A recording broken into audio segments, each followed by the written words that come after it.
Saya tanya ke jamaah ustaz yang sebelah, apakah itu Ustaz Hanan? Mereka jawabnya bukan. Mungkin karena dia ingin melindungi saya dari fans ya, dia bilang bukan. Tapi salah, jadi bohong itu dalam Masjid Nabawi. Saya kecewa di situ, kok saya dibohongi? Padahal saya yakin itu Ustaz Hanan. Saya lihat Ustaz Hanan waktu itu lagi sholat sunnah, bolak-balik berdiri, sholat lagi berdiri. Jadi saya nggak mau ganggu, cuma nanya doang gitu. Gara-gara saya kecewa, habis sholat subuh, saya pulang melewati kuburan Nabi, makam Nabi, lewat ziarah. Ketika saya di depan makam Nabi, saya ngomong, ya Allah, kalau itu benar-benar Ustaz Hanan, tolong tunjukkan kepada saya buktinya. Perlihatkan kepada saya bahwa itu benar-benar Ustaz Hanan, dan pertemukan saya dengan Ustaz Hanan. Pas beres hari itu, malamnya dia tidur, dalam mimpi dia ketemu dengan Nabi. Kata Nabi, benar itu Hanan. Dia kan berarti orang soleh, bukan saya orang soleh, dia ya. Karena yang mimpi kan dia. Dia bilang benar itu Hanan. Bilang ke Hanan, sholawatnya udah aku terima. Waktu itu saya lagi ada masalah. Gak usah dibahas, karena ini curhat ustaz nanti jadinya ya. Waktu itu saya lagi ada masalah yang lumayan berat. Sehingga saya waktu itu dalam setahun umroh 3 kali. Dalam 2 bulan sekali umroh, 2 bulan sekali umroh, puncaknya umroh Ramadan. Ketika umroh saya banyak sholawat. Kenapa banyak sholawat? Karena lagi banyak masalah saking banyaknya sholawat itu. Dari mulai tengah malam sampai subuh sholat terus, berdiri sholat lagi, sholat lagi. Pokoknya antara sholat. Assalamualaikum warahmatullahi wabarakatuh. Waalaikumsalam warahmatullahi wabarakatuh. Alhamdulillahirabbil alamin. Alhamdulillahilladzi bi ni'matihi tatimmus shalihat. Wa bi fadlihi tatanazzalu al-khairat wal barakat. Wa bi taufiqihi tatahaqqaqul maqasid wal ghayat. Asyhadu an la ilaha illallah wahdahu la syarika lah. Wa asyhadu anna sayyidana Muhammadan abduhu wa rasuluhu alladzi la nabiyya ba'dahu. Allahumma shalli ala sayyidina Muhammadin fil awwalin wa shalli ala sayyidina Muhammadin fil akhirin. Wasalli wa sallim wa barik ala sayyidina Muhammadin fil mala'il a'la ila yaumiddin. Rabbana hab lana hukman wa alhiqni bis salihin. Rabbi shrah li sadri wa yassir li amri wa hlul 'uqdatan min lisani yafqahu qawli amma ba'd. Apa kabar teman-teman semuanya? Alhamdulillah baik, sehat. Masih betah di Hong Kong? Tuhan. Berarti sebetulnya di Hong Kong itu bukan terpaksa ya? Tidak.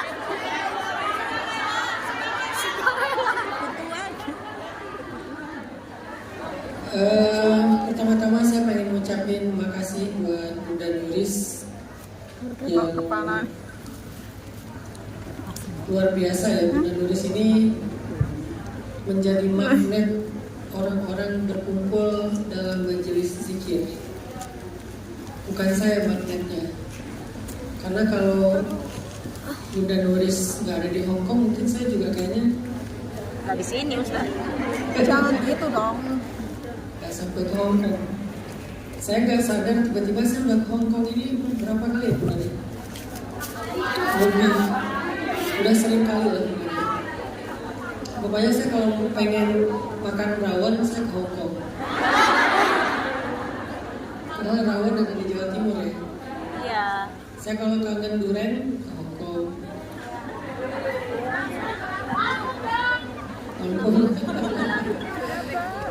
Makasih buat Bunda Nuris, teman-teman Ilham, teman-teman panitia, para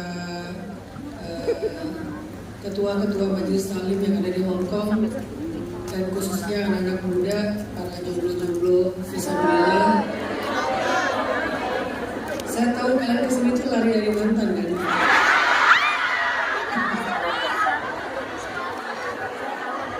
Emang mantannya dipanggil Taiwan ya? Yang makin dekat aja. Makasih buat kesempatannya. Saya kemarin nanya ke Bunda Nuris, memangnya di Hong Kong itu ada kajian Ayo, sama masih aja. oke ini tapi yang Ternyata ada kajian para habaib, para kiai, para ustadz yang hebat-hebat. Sehingga saya sempat pesimis, emang ada yang mau hadir kajian saya bilang. Kata Bunda Manis, ya ini cerita dulu, sabar aja. Kata Bunda Nulis banyak Ustadz, kayaknya dalam beberapa hari udah soal udah habis ya tiketnya. Disitulah saya sadar ternyata di Hong Kong itu banyak yang capek ya. Karena dari sekian judul-judul kan yang lain pengajiannya benar ya. Ada tentang bab ikhlas, bab sabar, bab siksa kubur ya. Yang ada nggak sih? ada. Kok bisa-bisanya kalian hadir dalam kajian dengan tema gak bisa yuran? Capek Ustaz.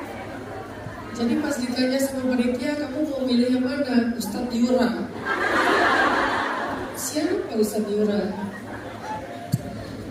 Semoga hari ini kita bisa belajar gimana cara mengelola rasa lelah mental atau capek. Karena saya yakin semua kita pernah capek. Saya juga kadang capek, bukan capek fisik ya. Kalau capek fisik kita bisa tidur, istirahat, makan, shopping. Melon. Shopping bisa nggak sih? Bisa. Ya bisa istirahat lah. Kalau capek fisik. Pijat. Iya. Kita sering panasan.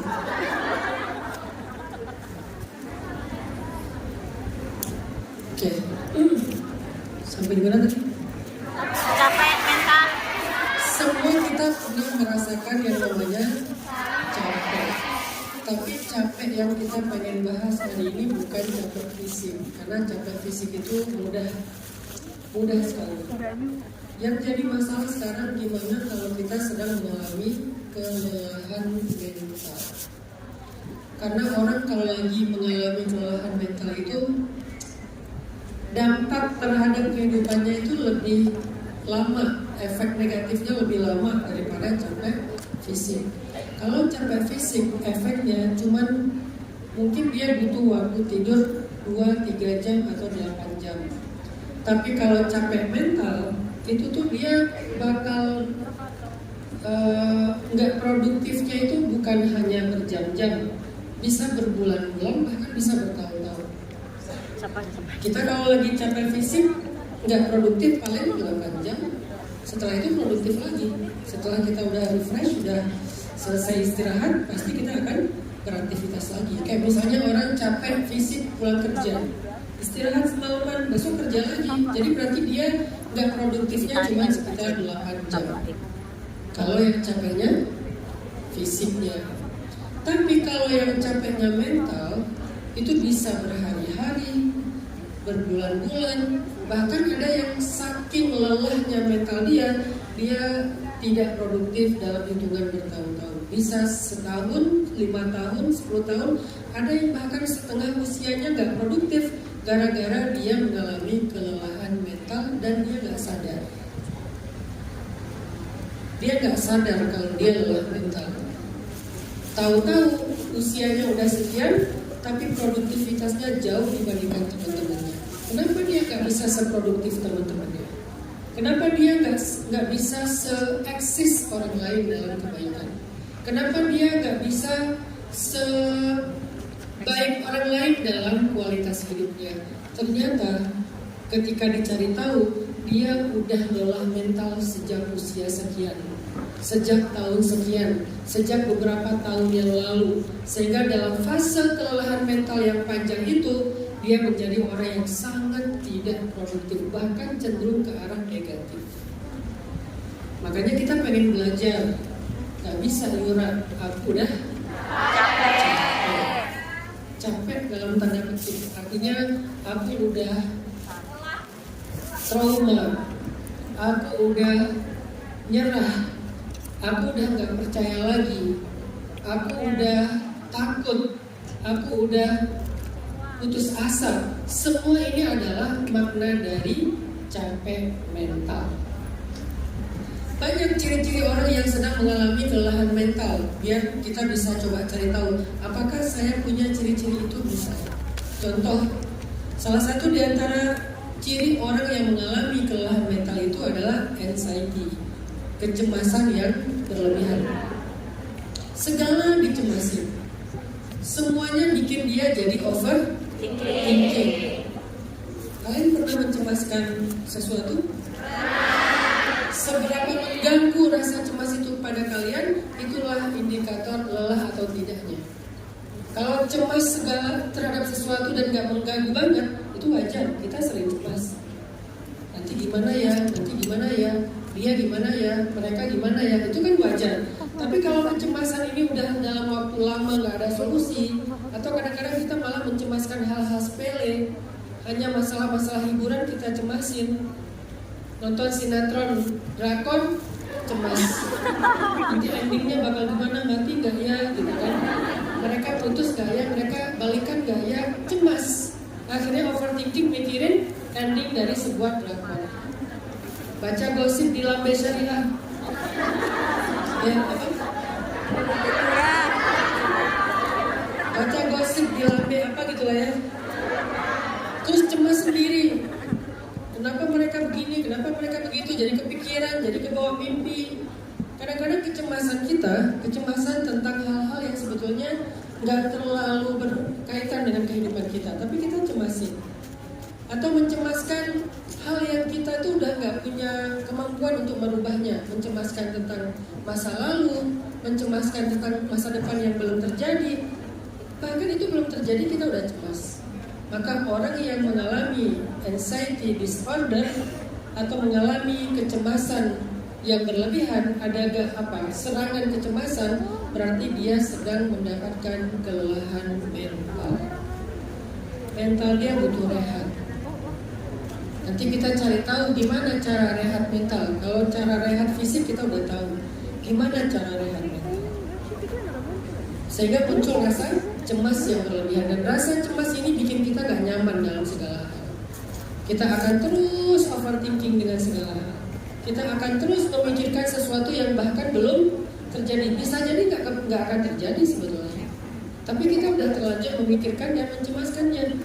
Sehingga tahu-tahu itu gak terjadi, kita tapi udah gak nyaman. Kita udah merasa kecewa duluan.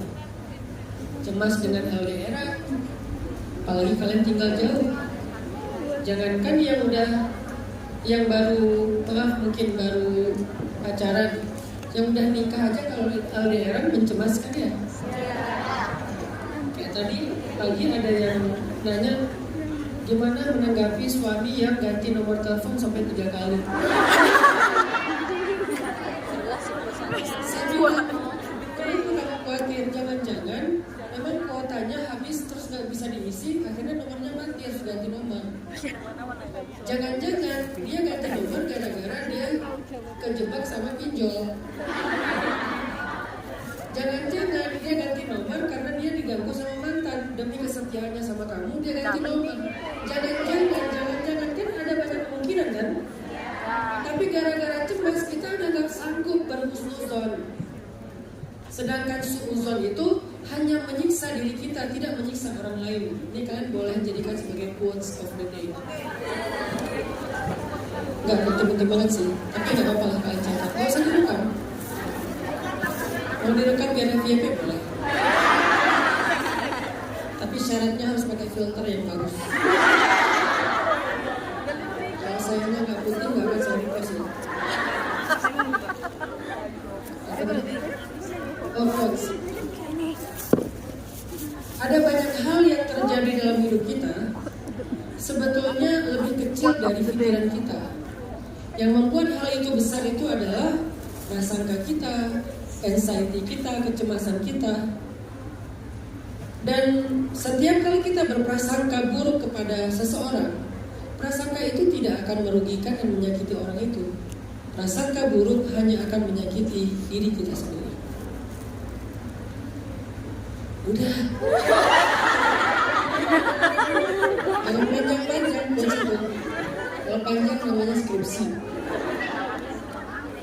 Jadi ketika kita orang yang terlalu anxiety, terlalu cemas, kadang-kadang kita menuruti pikiran-pikiran buruk kita dibandingkan menuruti pikiran baik kita. Jangan-jangan, pokoknya setiap kalimat jangan-jangan lanjutannya adalah suuzon.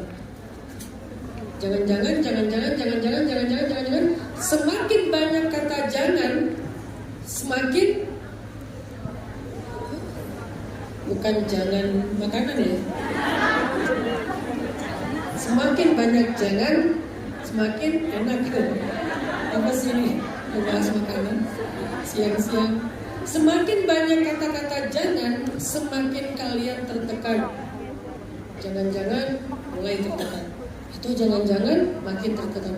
Atau jangan-jangan makin tertekan. Oh benar, jangan-jangan makin tertekan. Jadi semakin sering kalian mengatakan jangan-jangan, berarti semakin kalian anxiety, cemas. Dan kecemasan itu dimulai dari suuzon. Bagaimana kalau ternyata jangan-jangan suuzon kita ternyata benar, Ustaz? Gimana? Ya udahlah, kalaupun dia benar, minimal kalian selama beberapa waktu yang sebelumnya kalian udah menyiksa diri kalian lebih awal daripada seharusnya. Apa untungnya jangan-jangan? Apa untungnya kita suuzon sama orang lain? Mungkin jangan-jangan ada sih. Namanya juga jangan. Dan jangan-jangan enggak relatif. Jadi semakin banyak kita berburuk sangka atau mengatakan jangan-jangan atau jangan-jangan, mungkin emang jangan-jangan dan seterusnya, semakin kita tertekan, teman-teman. Itu namanya anxiety, kecemasan. Sehingga akhirnya yang terjadi, kita menjadi orang yang gak nyaman, kepikiran, overthinking, stres jadinya, depresi. Padahal yang kita khawatirkan ternyata gak ada. Maka apa jalan keluarnya? Udahlah, kalau dalam hubungannya dengan manusia, banyak-banyak tabayun. Sering-sering komunikasi, perbaiki hubungan komunikasi kita dengan seseorang. Karena kalau kita berkomunikasi lewat jangan-jangan, lewat insting suuzon kita tuh akan terus-terusan anxiety, akan terus-terusan cemas. Tabayun itu bisa dari orang yang curiga, bisa juga dari orang yang dicurigai untuk menghindari kecurigaan. Misalnya, biar gak terjadi kecurigaan ataupun kecemasan dalam hubungan suami istri, pasangan.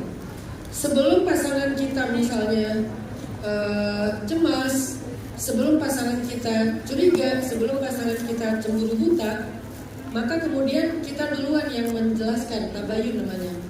Maaf ya tadi begini, maksudnya begini, ada kejadian ini dan seterusnya. Sehingga pasangan kita merasa tenang. Saya punya prinsip dan saya berharap orang menghargai setiap prinsip orang lain. Saya punya prinsip, saya nggak mau foto sama perempuan. Terserah kalau ada ustadz kiai yang mau foto sama perempuan, saya hargai itu prinsip beliau. Tapi saya nggak akan mau foto sama perempuan kecuali diselingi sama laki-laki. Atau kecuali berjarak, nggak bisa deketan. Makanya maaf bukan sombong, saya memang nggak mau foto sama perempuan. Dan saya pengen mensyiarkan para guru, para ustadz itu kalau bisa jangan diperlakukan kayak artis dan fans. Jadilah tetap sebagai guru dan murid yang ada adabnya, ada etikanya. Karena kalau kita dengan idola dan fans itu kan tarik-tarik, jambak-jambak rambut gitu kan ya.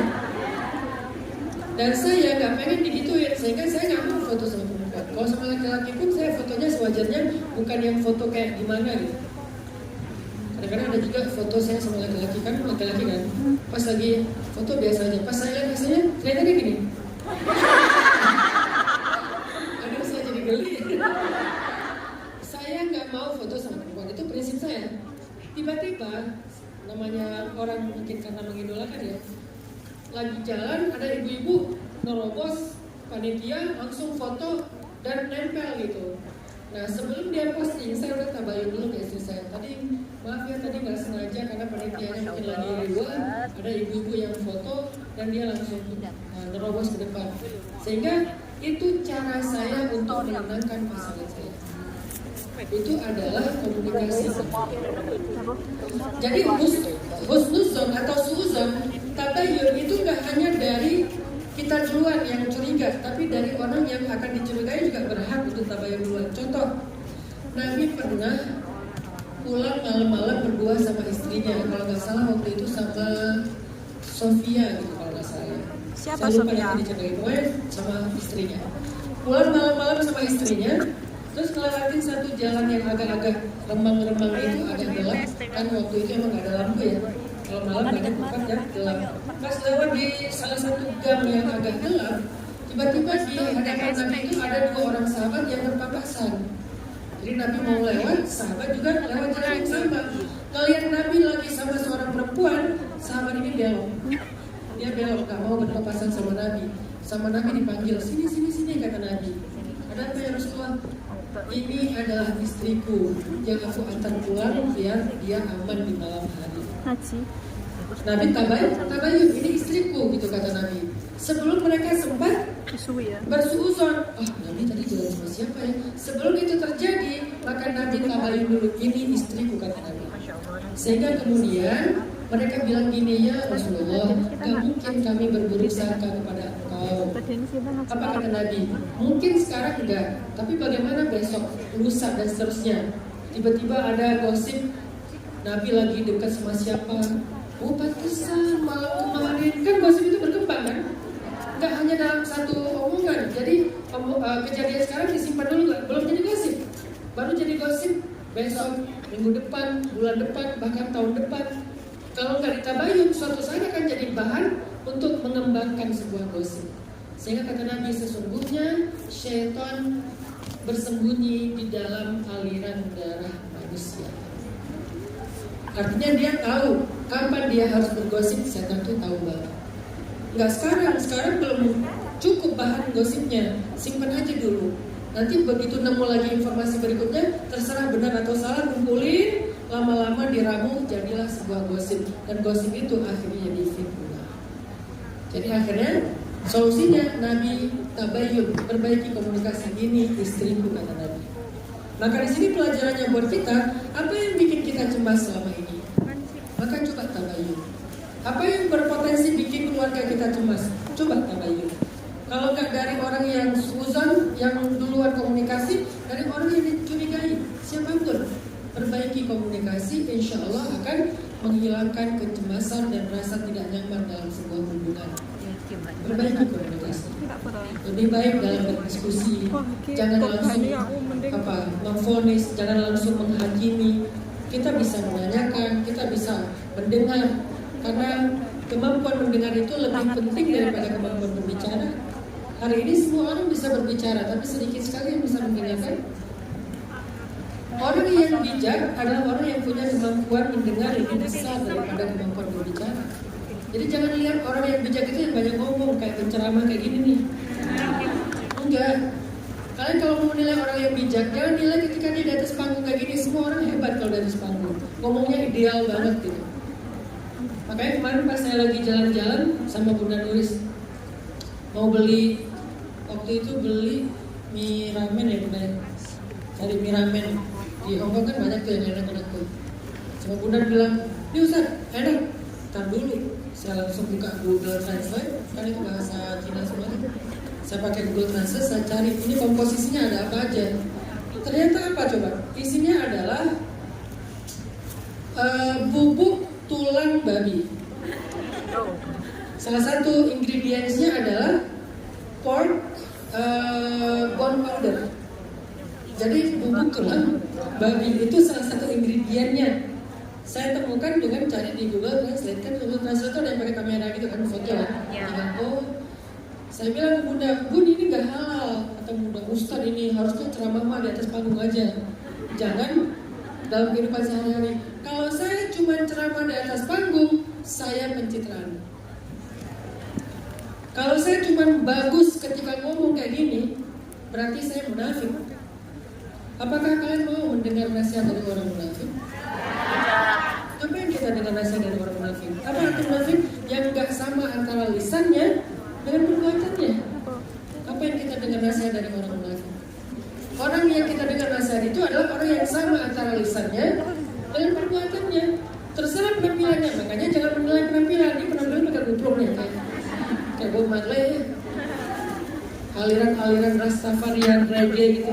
Oke, penampilannya kupluk, bajunya flanel, baju pantai kayak gini. Hatinya kupluk. Jadi jangan lihat pakai sorban kah, pakai kupluk kah, pakai baju gini kah, pakai baju gamis kah. Itu kan semuanya bisa disetting.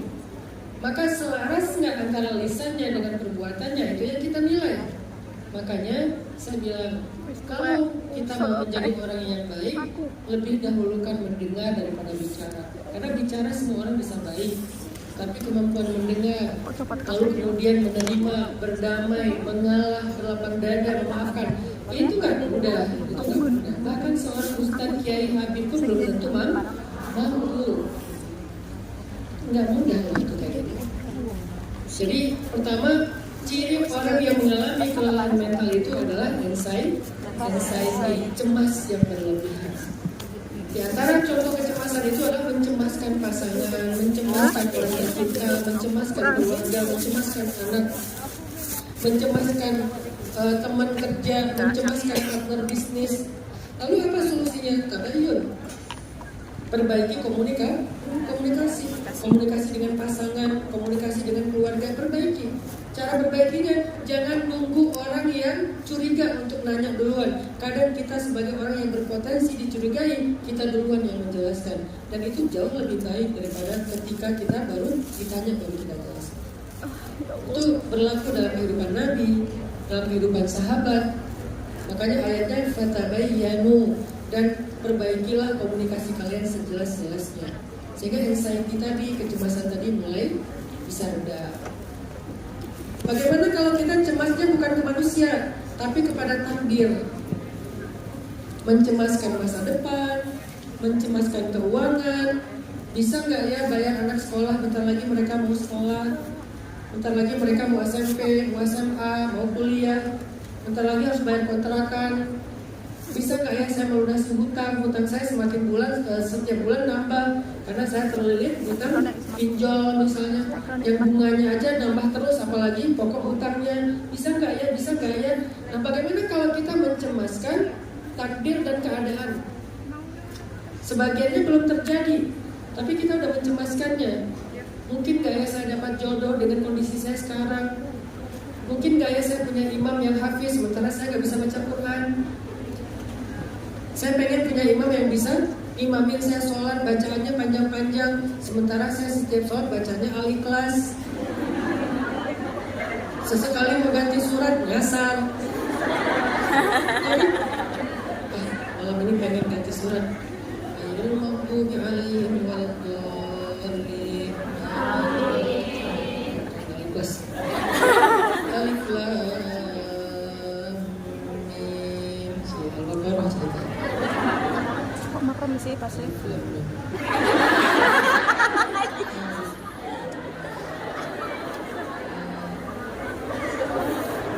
Qul huwallahu ahad. Baliklah kita Al-Ikhlas. Mentok soalnya stoknya cuma Al-Ikhlas. Kalau ada stok yang lain pasti lebih pendek. Nggak usah. Iya. Falak, anak. Apalagi? Quraisy, Al-Asr. Anas kan masih panjang. Ini yang pendek-pendek banget. Sekali-kali agak panjang dikit, nggak ada ujungnya. Ya ayyuhal kafirun la a'budu ma ta'budun wa la antum 'abidun ma a'budu wa la ana 'abidun ma 'abadtum wa la antum 'abidun ma a'budu wa la ana 'abidun.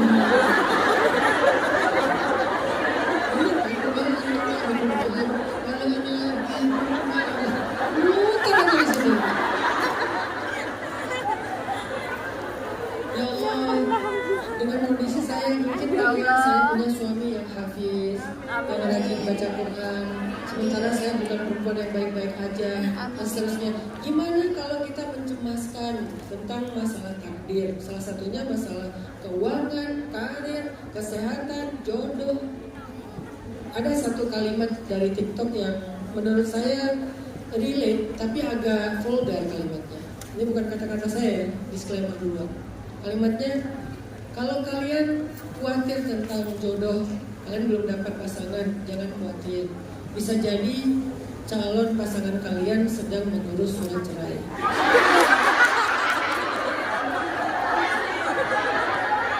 Sudah diurus. Sudah finish. Mungkin nggak kayak gitu? Mungkin ya. Dirimu. Bisa aja memang jodoh kita itu seorang Buddha. Mungkin. Bisa aja jodoh sama laki-laki itu anak janda. Mungkin kan? Nabi Muhammad aja yang istimewa sempurna, pasangannya seorang janda, tapi janda yang sempurna, janda yang soleha, janda yang cantik, janda yang ideal, yang beda umurnya 15 tahun, bayangin. Coba kalau misalnya kalian ternyata mirip dengan Sayyidah Khadijah nasibnya, berarti kalau kalian umurnya 25 tahun, bisa jadi calon suami kalian sekarang baru kelas 4 SD.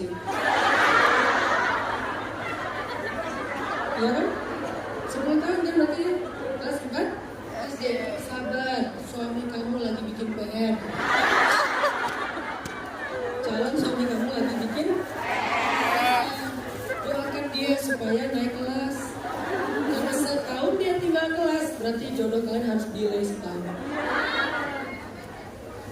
Jangan ya gitu. Gimana kalau kita cemas terhadap nasib, takdir, keadaan, hal-hal yang belum terjadi? Kalau cemas kepada manusia, tabayun. Kalau cemasnya kepada takdir, gimana caranya?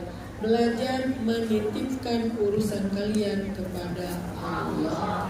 Titip. Jangan dipikirin sendiri, serahin aja kepada yang lebih mengerti. Jangan diurus sendiri, serahkan aja kepada yang maha mengurusi. Jangan diperjuangkan sendiri, serahin aja kepada yang maha kuasa dan maha mengatur. Dia lebih jago dalam mengatur hidup kita. Serahin aja, titipin. Sehingga kalau kita udah menitipkan, ya Allah, saya titip jodoh saya kepada Engkau, saya udah capek untuk coba-coba, saya udah capek membuka hati lalu dikecewakan, saya udah capek berkomitmen tetapi ditinggal pas lagi sayang-sayangnya, saya udah capek nge-follow mantan di akun kedua. Ya Allah, misalnya ya, titipin, ya Allah aku titip jodoh aku, ya Allah aku titip masa depan aku, ya Allah aku titip masalah aku, ya Allah aku titip keluarga aku, ya Allah aku titip anakku, ya Allah aku titip pasanganku. Engkau sebaik-baik penjaga, titipin sama Allah, gak usah kita yang urus. Karena kalau kita yang pikirin, kita yang mengurus, kita orang yang bodoh dan lemah. Udah gak bisa, gak sanggup, biar Allah aja yang urus. Makanya Nabi SAW bersabda, nah Allah itu idza studi'a syai'an hafizah. Allah kalau dititipkan sesuatu pasti dijaga. Masalahnya kita nggak nitip sama Allah, kita pikirkan sendiri, sehingga overthinking tadi, sehingga anxiety tadi, karena kita pikirin sendiri ini gimana. Kalau nggak nemu jalan keluarnya, kita kayak ngerasa nggak mungkin. Padahal kalau kita titipkan kepada Allah, nggak ada yang nggak mungkin bagi Allah. Kata nggak mungkin itu hanya berlaku untuk manusia. Sedangkan Allah, salah satu sifat 20-nya Allah itu adalah kudrat. Kudrat itu kalau dalam bahasa Asmaul Husnanya qadirun, muridan, kan gitu ya. Kudrat, iradah kan sama kan? Dan Allah berfirman di dalam surat Al-Mulk, wa huwa ala kulli syai'in qadir. Artinya apa? Apa arti wa huwa ala kulli syai'in qadir? Arti wa huwa ala kulli syai'in qadir, Allah bisa apa aja. Gampang, gak usah terlalu formal lah terjemahan, susah dimengerti. Yang sederhana, ala kulli syai'in qadir itu artinya Allah bisa apa aja, gak ada yang gak bisa. Dan kalau Allah berkehendak, idza arada syai'an ayyaqula lahu, kalimatnya apa? Kalimatnya, kalau Allah menginginkan sesuatu, maka Allah mengatakan bukan kun fayakun. Kun, udah segitu. Sejak kapan jadi kun fayakun? Di Indonesia emang aneh-aneh ya. Tiba-tiba jadi mantra ya. Kun fayakun,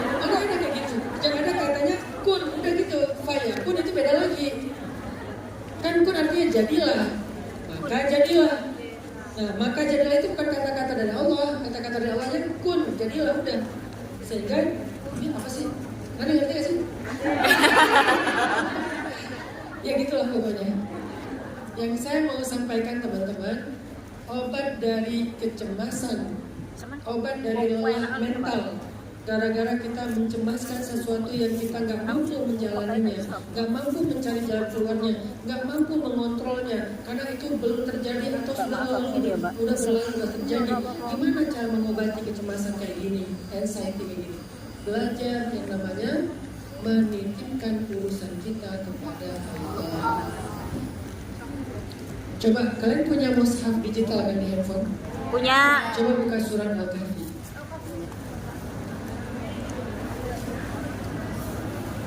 Al-Kahfi surat berapa? Surat 18. Oke. Coba buka surat Al-Kahfi ayat, saya cek ya.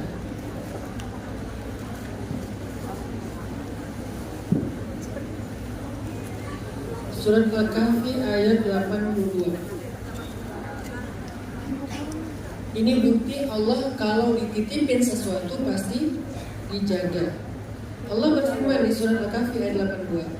A'udzu billahi minasy syaithanir rajim. Bismillahirrahmanirrahim. Wa ammal jidaru fakana li ghulamaini yatimaini fil madinah wa kana tahtahu kanzun lahumā wa kana abuhumā ṣāliḥan فأراد ربك أن يبلغا أشدهما ويستخرجا كنزهما رحمة من ربك وما فعلته عن أمري ذلك تأويل ما لم تستطع عليه صبرا.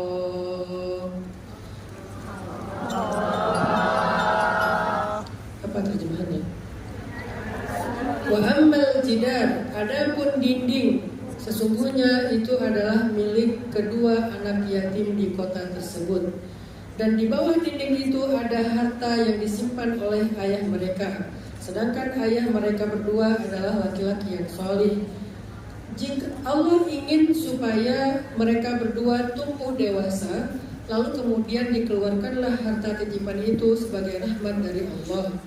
Dan aku tidak melakukan ini karena keinginanku sendiri. Semuanya adalah keinginan Allah. Itulah penjelasan terhadap apa yang kamu tidak bisa bersabar. Ngerti gak? Enggak kan? Kalau baca terjemah emang susah ngerti. Makanya kita kalau mau ngaji itu pakai guru atau minimal baca tafsir. Jadi ceritanya gini.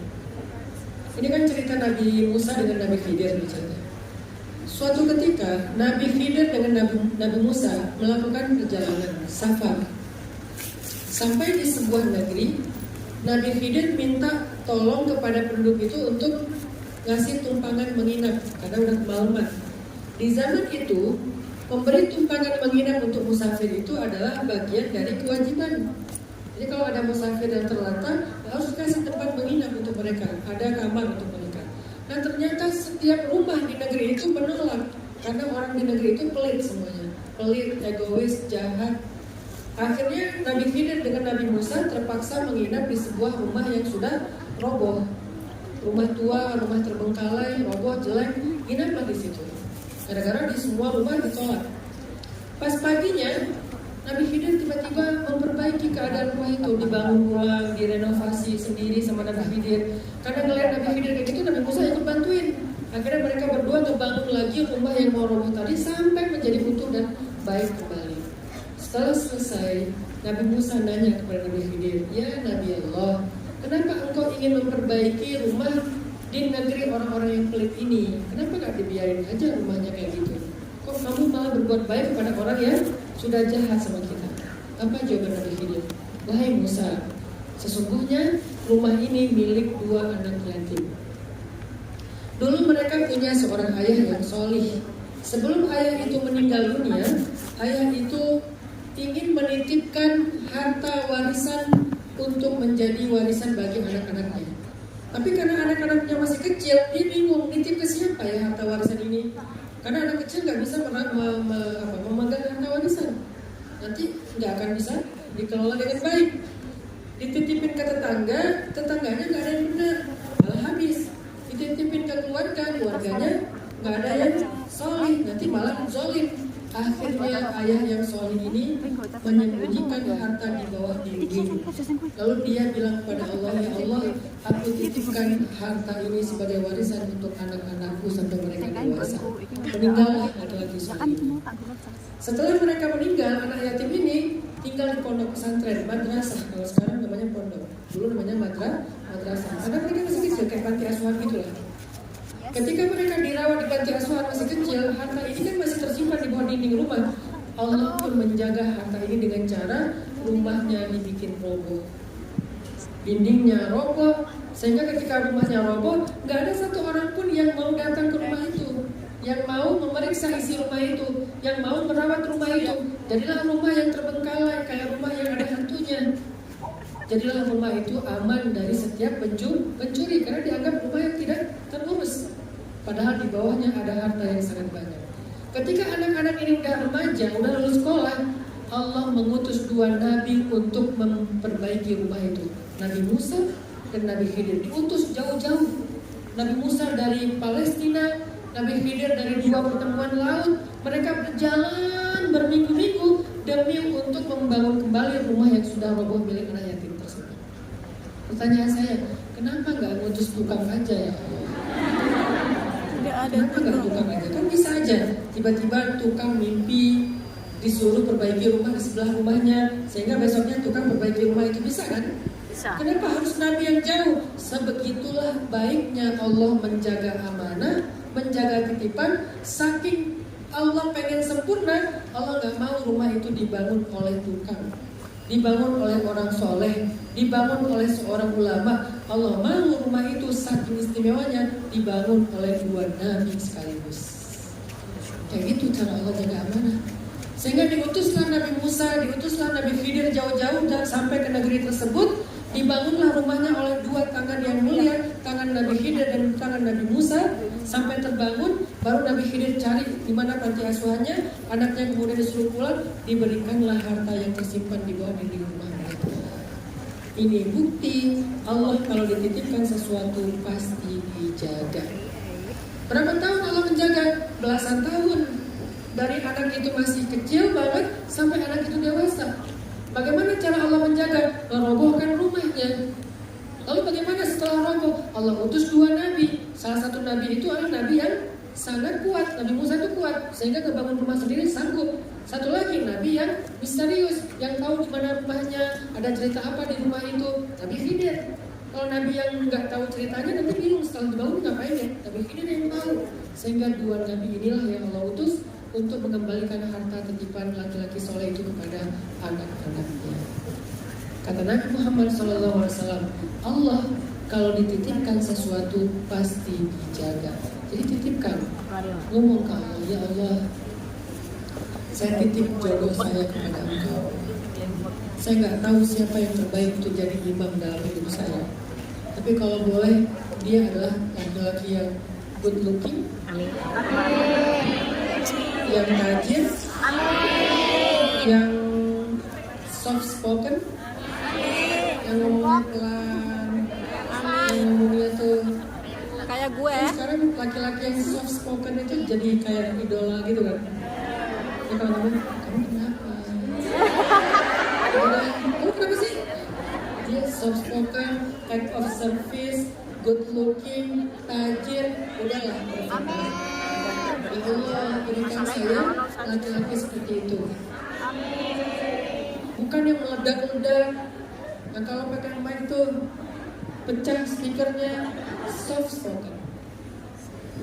Kalian titip kepada Allah. Yang laki-laki juga gitu, ya Allah aku titip yang menutup aurat dengan baik, yang punya sifat pemalu, yang gak banyak bergaul dengan laki-laki. Kalaupun harus bergaul sewajarnya, tidak berlebihan, tidak ekspresif.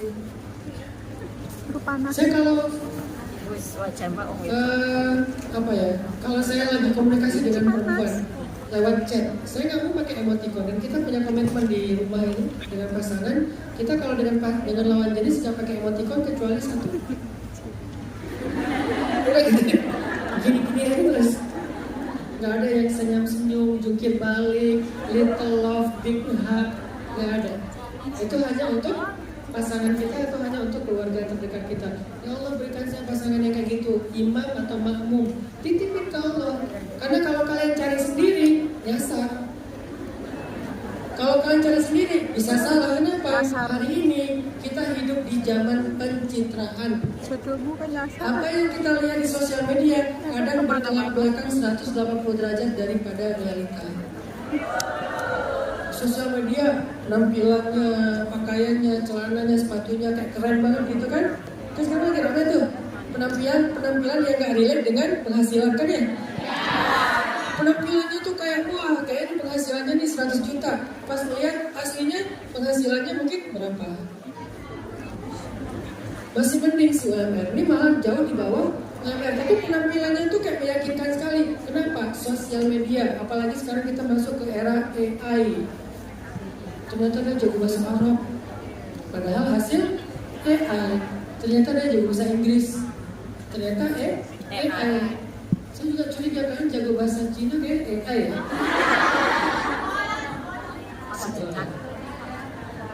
Jadi titipkan sama Allah. Masalahnya apa? Titip, ya Allah saya titip jodoh, ya Allah saya titip kalau udah punya pasangan, ya Allah saya titip pasangan saya di rumah yang jauh dari saya. Jangankan LDRan, saya ada di sebelahnya aja saya khawatir. Apalagi sekarang saya nggak ada di sebelahnya. Kuatkan iman dia ya Allah, lindungi dia ya Allah dari orang-orang yang ingin merusak rumah tangga kami. Saya titip anak-anak saya ya Allah, semoga mereka jadi ahli sholat, nggak pernah ninggal ngaji, nggak pernah bolos sekolah, supaya mereka menjadi anak yang sholat. Titip. Karena kita nggak mampu mengendalikannya sendiri, mengurusnya sendiri. Jadi cara mengurangi kecemasan tentang sesuatu yang sifatnya takdir, keadaan hidup, titipkan masalah kita kepada Allah. Baca doa ini, boleh jangan rekam untuk dihafal. Nggak bisa. Jangan lupa filter. Doa menitipkan sesuatu kepada Allah. Allahumma. Gak usah diulang. Ini bukan TPA. Ini doa contoh ya. Kalian bisa rekam. Allahumma inni astaudi'uka umuri kullaha, nafsi wa ahli wa hayati, illam takun laha faman laha, wa anta khairun hafidha. Ya Allah, sesungguhnya aku titipkan kepada Engkau segala urusanku, diriku, keluargaku, hidupku. Jika bukan Engkau yang menjaganya, siapa yang menjaganya? Sedangkan Engkau sebaik-baik penjaga. Nah, segitu doanya. Ustaz, kalau bahasa Indonesia boleh. Tapi kalau kalian mau menghafal bahasa Arabnya, nggak bisa dipakai di dalam sholat. Karena sholat itu ada waktu yang paling mustajabah doa. Salah satunya adalah ketika sujud. Gak bisa kalian pakai bahasa Indonesia. Ya Allah, lagi bete ini, lagi sujud, gak bisa. Sehingga itulah keistimewaannya bahasa Arab, bahasa Al-Quran. Jadi hafal. Kalau kalian gak bisa hafal sekaligus, dicicil. Satu hari satu kata. Hari ini Allahumma udah. Besok inni. Lusa astaudi'u. Lusanya lagi ka. Sehari cuma satu kata. Selama 2 minggu akhirnya tuntas satu doa udah dipraktekin. Selama belum hafal semuanya pakai bahasa Indonesia dulu. Begitu udah hafal satu kalimat praktekin. Ya Allah, Allahumma inni astaudi'uka umuri kullaha, hayati wa nafsi wa ahli wa amali. Terserah, tambahin aja. Dan tutup dengan kalimat wa anta khairun hafidh. Engkau sebaik-baik penjaga ya Allah. Titipin. Sehingga nanti kita akan mendapatkan keajaiban seperti laki-laki soleh yang ada di surat Al-Kahfi, yang bertahun-tahun dia menitipkan hartanya kepada Allah, sedangkan anak yang dia tinggalkan masih kecil, bertahun-tahun Allah jaga. Ketika waktunya mengembalikan harta itu kepada anaknya, Allah datangkan 2 nabi yang soleh jauh-jauh untuk membangun kembali rumah anak yang itu. Sebaik itulah Allah dalam menjaga amanah dan titipan.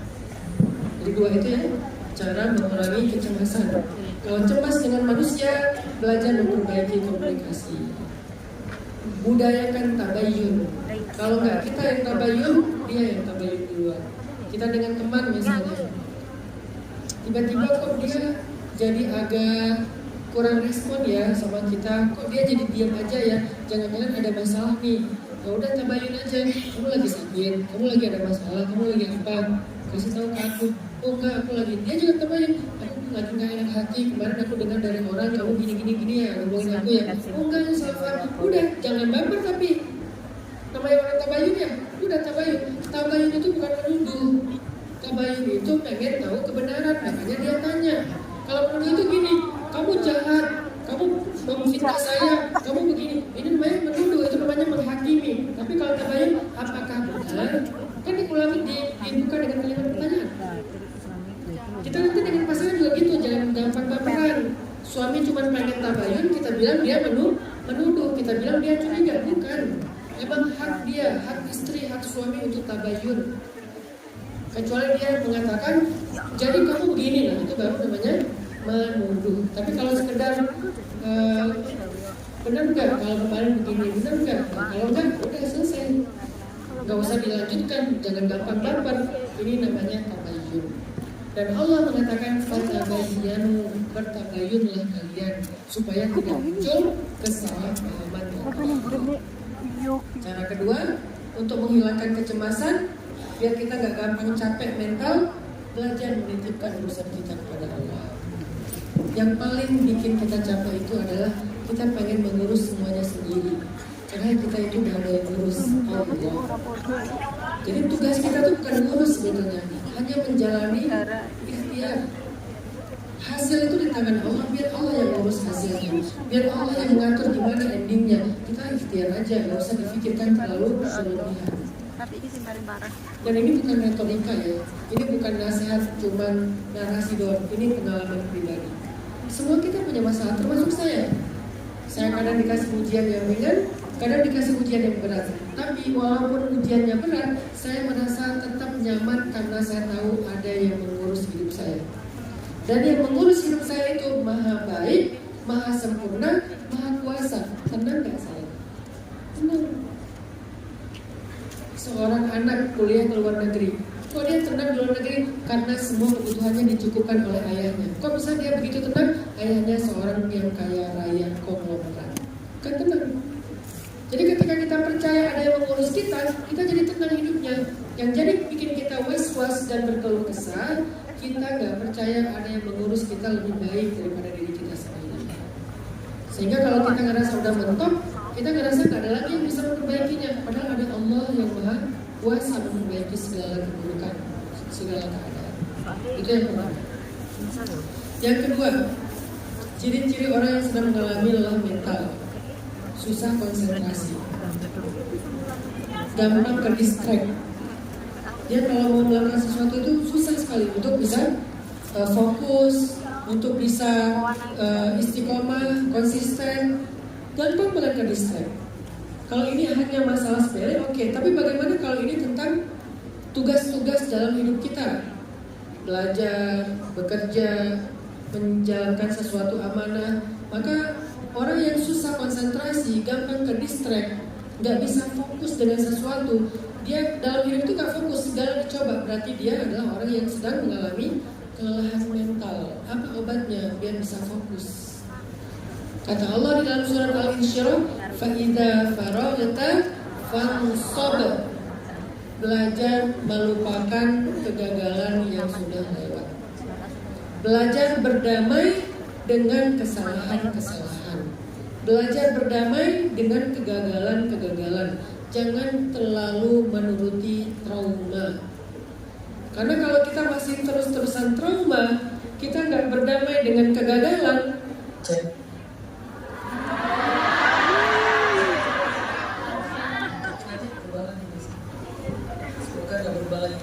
jangan-jangan. Apa tadi? Kalau kita nggak bisa berdamai,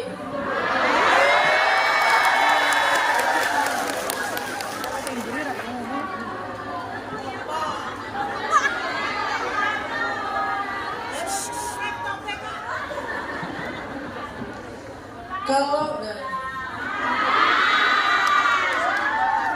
ini yang penting materi, itu orang biasa.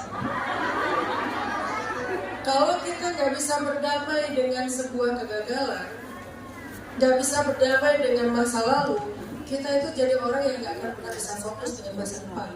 Makanya Allah bilang fa'idha faragta fansab. Kalau kamu udah selesai dengan urusan sebelumnya, baru kamu bisa bersungguh-sungguh dengan urusan berikutnya. Jadi harus selesai dulu dengan masa lalu. Gak bisa fokus dengan pasangan yang ada sekarang. Masih kedistrak dengan apa? Mantan. Karena mereka masih comparing, masih membanding-bandingkan. Kita masih gak bisa fokus karena kita terlalu banyak membandingkan ke kanan dan ke kiri. Suami teman saya, adik ipar adalah membandingkan dengan ipar, membandingkan dengan teman, suami teman, membandingkan dengan mantan, membandingkan dengan ayah, membandingkan dengan paman. Kita terlalu banyak membanding-bandingkan, akhirnya kita jadi orang yang gak fokus kepada apa yang ada dalam kehidupan kita. Comparing kita membuat kita merasa gak bisa bersyukur dengan apa yang kita dapatkan. Nah itu salah satunya belum rilis dengan masa lalu. Udahlah, jangan dibandingkan. Kita pernah gagal, pernah sakit, udah. Ini adalah cerita yang baru, bukan episode yang baru. Ini cerita yang baru, novel yang baru, film yang baru, episode bukan episode yang baru. Kalau episode yang baru mungkin terikat dengan episode sebelumnya, tapi ini cerita yang baru. Artinya cerita ini bisa aja jadi cerita yang happy ending. Kenapa kita bawa-bawa dengan cerita yang sebelumnya? Jadi kata para ulama, fa'idha faragta artinya lepaskan masa lalu kamu. Karena dia udah gak bisa diperbaiki. Berdamailah dengan apa yang udah pernah kamu alami di masa lalu. Pernah inner child, luka pengasuhan. Kamu sekarang akan jadi orang tua. Jangan sampai luka pengasuhan itu menghambat kamu untuk menjadi orang tua yang baik. Justru harusnya kamu mengambil pengalaman itu supaya tidak lagi terulang kepada anak kamu. Berdamai dengan masa lalu, sehingga kita menjadi orang lebih fokus dengan masa depan. Fansab. Yang kedua, sulit fokus dan sulit konsentrasi. Ini ciri orang yang lelah mental. Yang ketiga, susah tidur. Insomnia karena ini mirip dengan yang pertama. Kenapa overthinking? Karena dia mencemaskan sesuatu secara berlebihan. Gimana caranya biar bisa tidur dengan nyenyak? Ditambah ya aku tidak papat. Gimana cara biar bisa tidur dengan nyenyak? Kalau kata orang-orang bijak, cara tidur nyenyak itu adalah memperbaiki jadwal harian. Apa yang bikin kita nggak nyenyak tidur? Jadwal kita udah harus terakhir. Nanti baca jadwalnya Nabi. Bangun jam berapa? Tidur siang jam berapa? Makannya apa aja? Olahraganya gimana? Sebelum tidur di malam hari beliau ngapain? Maka baru kemudian beliau tidurnya nyenyak. Karena beliau tidurnya nyenyak 3 jam itu jadi deep sleep. Akhirnya bangun sepertiga malam, gak membuat beliau kekurangan tidur. Ketika pola itu udah benar, insya Allah ternyata itu akan mempengaruhi kepada mental kita. Orang yang tidurnya kurang dari kebutuhannya, atau dia tidurnya banyak tapi gak kualitas, maka dia akan mengalami kelelahan mental yang lebih berat daripada sebelumnya. Ternyata tidur itu penting. Makanya Allah berfirman dalam Al-Quran, waj'alnal laila waj'alnal laila libasa. Kami jadikan malam itu untuk istirahat. Pakaian di sini artinya istirahat. Kami jadikan malam itu untuk istirahat. Buat kalian yang gak harus bertugas di malam hari, malam itu jangan nonton live. Jangan nonton apa itu? Bukan.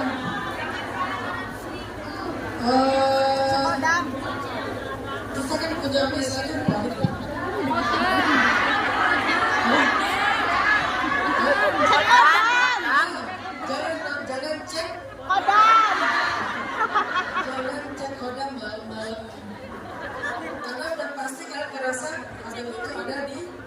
kamar kalian, di sekitar kalian, terus gak bisa tidur ya. Ini yang bikin kualitas tidur kita berkurang, akhirnya kita mengalami kelelahan mental. Dan ini mungkin jarang dibahas dalam ceramah. Kenapa? Karena penceramah-penceramah gak konsen dengan isu anak muda, konsennya dengan isu orang tua. Salah satu isu orang tua itu tentang sakaratul maut, husnul khotimah, siksa kubur ya. Wajar, nggak apa-apa. Tapi kalau saya kan segmentasi dakwah saya anak muda. Masalah anak muda hari ini adalah masalah mental. Dan salah satu di antara penyebab kelelahan mental itu adalah istirahat yang tidak berkualitas. Kenapa istirahatnya nggak berkualitas? Salah satunya karena pola hidupnya nggak sesuai dengan sunnah Nabi. Ya ada satu lagi rahasia hidupnya. Sholat. Kenapa sholawat? Karena orang yang bersolawat itu akan dijauhi oleh para malaikat. Jadi kalau kita sebelum tidur minimal bersolawat 100 kali, malaikat akan menaungi kita dari berbagai macam gangguan-gangguan ketika tidur. Sehingga tidur kita itu deep sleep, kualitas, dan insya Allah kalau sholawat kita dawam bisa bermimpi ketemu Rasulullah SAW. Mau ketemu dengan Nabi? Karena ketemu dengan Nabi di dalam mimpi seperti ketemu Nabi dalam kehidupan sejati, kehidupan real. Jadi ketemu Nabi dalam mimpi itu kayak ketemu Nabi dalam kehidupan nyata, nggak ada bedanya. Kenapa bisa kayak gitu, Zat? Karena Nabi tidak bisa dijelmakan oleh syaitan. Kalau ketemu dengan mantan, maka itu adalah setan. Saya nggak bilang mantan setan ya. Dibuktikan. Kalau mimpi ketemu dengan mantan, maka itu adalah karena cuma satu orang yang setan gak bisa menyerupai. Dia adalah Rasulullah. Sehingga siapa yang bertemu dengan Rasulullah dalam mimpi, itu seperti bertemu Rasulullah dalam kehidupan nyata. Senyata itu. Di mana seseorang bertemu dengan Rasulullah dalam mimpi, salah satu amalannya adalah dawam sholawat, gak boleh kurang dalam sehari minimal 100 kali. Kalau bisa ditambah bertahap, pertama 100 kali udah 40 hari, 200 kali 40 hari, 300 kali 40 hari. 40 hari itu waktu disebut dawam. Lalu tambah targetnya jadi 200, 300, 400, 500. Ada yang hari ini saya punya teman yang dia sholawat sehari 3000 kali, dan itu sudah bertahun-tahun. Kemarin ada kejadian di Madinah sama saya. Jadi kan kemarin saya ke Maluku kan, ada dakwah di Maluku lah. Dia jemput seorang dokter, dia jemput saya di bandara, terus dia cerita gini, Ustaz, maaf saya ingin menyampaikan sebuah amanah. Boleh minta waktu 5 menit? Oh boleh, amanah dari siapa? Amanah dari Rasulullah katanya. Saya kaget, wah saya bisa apa nih? Terus sampai ada ya dapat amanah untuk disampaikan pada saya dari Rasulullah. Ada apa Pak? Ada apa dengan Rasul? Dulu Ustaz umroh nggak tahun 2022? Dia tanya gitu. Ya, umroh bulan berapa? Bulan Desember, awal, tengah, atau akhir. Entah saya cek dulu foto saya untuk umroh. Kan di foto ada tanggalnya kan? Saya cek. Oh ya, di awal. Ustaz tanggal 7 atau 8 ada di Madinah nggak? Saya cek lagi yang foto Madinah. Oh ya, di tanggal 7, 8 saya di Madinah. Ustaz kalau di Madinah tempat favorit buat tahajud di mana? Saya bilang di belakang Raudhah. Karena kalau di Raudhah nggak bisa lama-lama kan? Di belakang Raudhah. Ustaz punya baju gamis warna-warni nggak yang ala-ala style Maroko? Itu gamis favorit saya. Saya punya gamis semuanya Maroko style. Maroko itu yang ada kupluknya loh belakang. Terus dia warna-warni, garis-garis gitu. Saya nggak suka gamis yang polos. Oh ya itu favorit saya. Oh ya Ustaz, waktu itu saya lagi tahajud di belakang Raudhah, saya di belakang Ustaz. Saya tanya ke jamaah Ustaz yang sebelah, apakah itu Ustaz Hanan? Mereka jawabnya bukan. Mungkin karena dia ingin melindungi saya dari fans ya, dia bilang bukan. Tapi salah, jadi bohong itu dalam Masjid Nabawi. Saya kecewa di situ, kok saya dibohongi? Padahal saya yakin itu Ustaz Hanan. Saya lihat Ustaz Hanan waktu itu lagi sholat sunnah, bolak-balik berdiri, sholat lagi berdiri. Jadi saya nggak mau ganggu, cuma nanya doang gitu. Gara-gara saya kecewa, habis sholat subuh, saya pulang melewati kuburan Nabi, makam Nabi, lewat tuh ziarah. Ketika saya di depan makam Nabi, saya ngomong, ya Allah, kalau itu benar-benar Ustaz Hanan, tolong tunjukkan kepada saya buktinya. Perlihatkan kepada saya bahwa itu benar-benar Ustaz Hanan, dan pertemukan saya dengan Ustaz Hanan. Pas beres hari itu malamnya dia tidur, dalam mimpi dia ketemu dengan Nabi. Kata Nabi, benar itu Hanan. Dia kan berarti orang soleh, bukan saya orang soleh, dia ya. Karena yang mimpi kan dia. Dia bilang benar itu Hanan. Bilang ke Hanan, sholawatnya udah aku terima. Waktu itu saya lagi ada masalah. Gak usah dibahas, karena ini curhat ustaz nanti jadinya ya. Waktu itu saya lagi ada masalah yang lumayan berat, sehingga saya waktu itu dalam setahun umroh 3 kali, dalam 2 bulan sekali umroh, 2 bulan sekali umroh, puncaknya umroh Ramadan. Ketika umroh saya banyak sholawat. Kenapa banyak sholawat? Karena lagi banyak masalah saking banyaknya sholawat itu dari mulai tengah malam sampai subuh sholawat terus, berdiri sholawat lagi, sholawat lagi. Pokoknya antara sholawat. Bilang ke dia, aku titip, dan ini ada satu amanah yang saya nggak boleh sampaikan ke publik, pokoknya ini rahasia saya dengan dia. Sampaikan ke dia sebuah amanah dari aku. Disampaikan sama dia, oh itu ya maksudnya. Ya udah. Nah di sini saya belajar, ternyata orang kalau mau ketemu dengan Nabi itu bisa. Orang kayak dia, seorang dokter, ternyata ketika dia ada masalah, dia ngadu kepada Allah, lalu Allah mengutus Nabi untuk kasih tahu kepada dia, sehingga dalam mimpi dia ketemu dengan Nabi. Sekeren ini dokter tersebut. Saya belajar dari dia, dokter amalannya apa? Sholawat Ustaz. Sehari berapa? Gak kurang dari 1000. Ya, saya lupa dia bilang 1000 apa 3000, pokoknya banyak di atas 1000. Sementara saya bisa 1000 tapi gak bisa setiap hari. Kalau saya lagi sibuk, kadang-kadang 300, kadang-kadang 200, kadang-kadang lebih atau kurang dari itu. Artinya ada orang yang sudah sebegitu dawamnya sholawat, sehingga ketika dia punya masalah, Allah langsung menolong dia dengan cara-cara ajaib. Selain tidurnya nyenyak. Dan yang kedua, belajar untuk mendapatkan tidur yang berkualitas, dan tidur yang paling baik itu adalah tidurnya orang-orang yang solih, di mana tidurnya adalah ilham. Tidurnya bukan istirahat, ilham, bayangin. Jadi tidur dapat ilham. Kita tidur bangun masalah, salah, Kenapa sama dipakai? Kalau kita bukan orang soleh, tidur bangun banyak masalah. Kalau mereka sebelum tidur masalah, bangun dari tidur dapat jalan yang keluar. Imam Al-Ghazali kan salah satu alim besar Islam.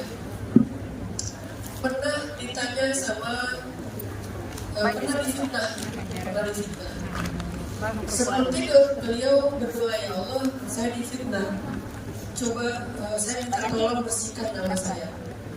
Malam itu ketika beliau tidur, beliau bermimpi. Dalam mimpinya beliau ketemu dengan orang yang memfitnah beliau. Ternyata orang yang memfitnah beliau malam itu juga mimpi. Dalam mimpinya ketemu dengan Imam Al-Ghazali. Jadi mimpinya nyambung. Enak ya kalau mimpinya jamaah. Kita bermimpi, Fulan juga bermimpi dengan yang sama. Di dalam mimpi kita bareng. Ini luar biasa mimpinya. Imam Al-Ghazali mimpi, laki-laki itu mimpi. Laki-laki itu bermimpi ketemu Imam Al-Ghazali. Lalu di sebelah Imam Al-Ghazali ada Rasulullah, ada Abu Bakar, ada Umar. Imam Al-Ghazali bilang kepada Rasulullah, ya Rasulullah, hadzal rajul yu'tini wa yughiduni. Laki-laki ini menyakiti saya dan memusuhi saya, Rasulnya memfitnah saya. Kemudian Rasulullah mengatakan, siap, kasih saya cambuk. Akhirnya dikasihlah cambuk oleh Imam Al-Ghazali kepada Rasul. Maka Rasul pun mencambuk punggung laki-laki yang memfitnah Imam Al-Ghazali. Sampai kemudian laki-laki ini sadar dari mimpinya, dan dia pegang punggungnya banyak bekas cambuk dan dia merasakan sakit. Padahal dia mimpi dicambuk, tapi cambukannya kerasa bahkan dalam kehidupan nyatanya. Datanglah dia besoknya kepada Imam Al-Ghazali, dia minta maaf, dan setelah itu dia menjadi murid dan pembelanya Imam Al-Ghazali. Kok bisa orang soleh itu tidurnya kayak gitu? Karena mereka adalah orang-orang yang sebelum tidur zikir, sholawat, bukan sebelum tidur scrolling. Kenapa kita gak berkualitas? Karena sebelum tidur kita scrolling TikTok, scrolling IG, Facebook, YouTube, short video, cek kodam sebelum tidur. Sementara sebelum tidurnya orang soleh kayak Imam Al-Ghazali adalah zikir dan sholawat, sehingga tidurnya ilham, tidurnya kita masalah mimpi buruk. Ini tentang masalah fokus, masalah kesulitan. Yang keempat, Ciri orang yang mengalami kelelahan mental kata para ulama adalah oke, satu lagi aja deh. Orang yang mengalami kelelahan mental itu salah satu cirinya adalah dia kehilangan semangat dalam aktivitas hidupnya. Segalanya malas, mau ini mager, mau itu mager, segalanya mager. Gak bergairah untuk melakukan apapun, gak mau punya cita-cita, gak mau punya harapan, gak mau memperbaiki keadaan. Dia pasif aja, mager aja, berarti dia mengalami kelelahan mental. Apa obatnya? Orang yang mager ini obatnya apa? Orang yang mager kayak gini obatnya adalah dia butuh support system. Itu yang pentingnya teman-teman yang soleh. Gak jarang loh kita datang ke ta'lim itu bukan karena kita pengen ke ta'lim, tapi kita datang ke ta'lim karena kita diajak teman, betul? Hal-hal yang positif yang banyak kita lakukan itu tuh gara-gara support system kita mendukung. Dia ngajak, kadang-kadang sekedar maksa, terus udah gitu nemenin, udah gitu memotivasi, kadang-kadang malah memodali, kadang-kadang malah bantuin. Ini yang bikin kita tergerak kepada kebaikan-kebaikan apapun itu, termasuk dalam urusan karir, urusan rumah tangga, urusan jodoh. Maka rawatlah pertemanan, teman-teman. Rawatlah pertemanan. Teman itu mahal, apalagi kalian yang merantau di luar negeri. Teman itu sama dengan keluarga. Kalau kalian nggak punya teman karena nggak bisa merawat pertemanan, hidup kita itu nggak punya support system. Begitu kita mengalami kelelahan, kita akan terpuruk sendiri. Akhirnya kita menjadi orang yang gagal dan tertutup pada akhirnya. Teman kita manusia bukan malaikat. Kadang dia salah, kadang keliru, kadang bikin kita bete. Tapi berlapang dadalah karena dia bukan malaikat, dia manusia. Salah satu cara merawat pertemanan adalah memaafkan. Cara lain merawat pertemanan adalah memberi hadiah. Cara lain dalam merawat pertemanan adalah dengan menyapa, harus rutin menyapa. Cara lain dalam merawat pertemanan adalah dengan mendoakan, memberi hadiah, menyapa dan memaafkan. Itu cara merawat pertemanan. Kalau kalian nggak pernah memaafkan ketika teman kalian salah, sedikit salah live group, akhirnya semuanya punya grup sendiri-sendiri, dia admin, dia member. Kenapa? Karena nggak bisa merawat pertemanan, nggak bisa memaafkan. Merawat pertemanan dengan memberi hadiah. Ketika dia ulang tahun, kasih hadiah. Atau nggak ada ulang tahun pun kan dapat sesuatu yang kayaknya lucu nih, beli buat dia juga. Doakan di malam hari, ya Allah, tolong menjaga hubungan kami sebagai sahabat karena Engkau ya Allah.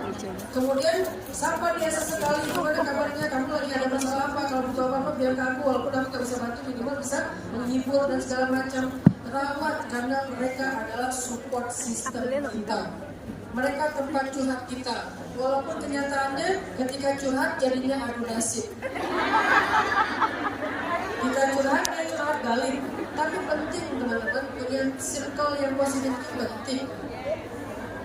Karena kalau circle negatif atau toksik kan nggak perlu kita pilih, kadang-kadang ada ya.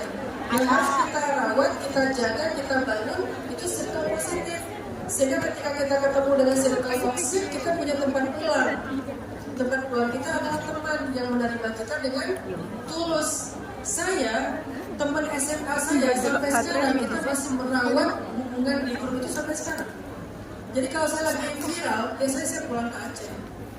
Jadi kalau teman-teman melihat saya lagi di Aceh, berarti lagi viral. Kalau saya lagi viral, saya pulang ke Aceh, ziarah kubur emak saya yang meninggal tsunami, plus saya nongkrong bareng teman-teman SMA saya. Kita diving, kita berenang, kita ngapain, agak lucu-lucuan. Itu bagian dari cara saya merehatkan mental saya, punya teman. Nah, mereka lah yang akan menggairahkan saya kembali. Mereka lah yang akan membuat saya bangkit lagi setelah tadi udah mager banget, males ngapa-ngapain. Mereka yang membangkitkan semangat. Penting teman-teman itu. Makanya dalam Islam disebut dengan as-suhbah sholihah, pertemanan yang soleh. Al-mar'u ala dini khalilin, seseorang tergantung teman dekatnya. Semoga beberapa tips yang saya berikan ini bisa menjadi life hacks kita. Pertama, kalau kita sedang merasa capek dengan urusan hidup kita sehingga kita muncul rasa cepat berlebihan. Obatnya 2, perbaiki komunikasi dengan manusia. Yang kedua, belajar menitipkan urusan kita kepada Allah. Terus kalau kita merasa capek, akhirnya kita nggak bisa fokus dengan apa yang kita kerjakan.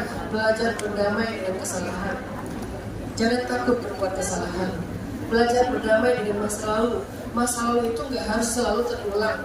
Apa yang sudah terjadi, adalah terjadi. Masa sekarang cerita yang baru. Mungkin ceritanya akan berbeda. Mungkin ceritanya akan jauh lebih baik. Berharaplah yang baik-baik. Yang ketiga, milikilah kualitas tidur para ulama, tidurnya orang-orang soleh. Apa tidur mereka? Ilham. Apa tidur mereka?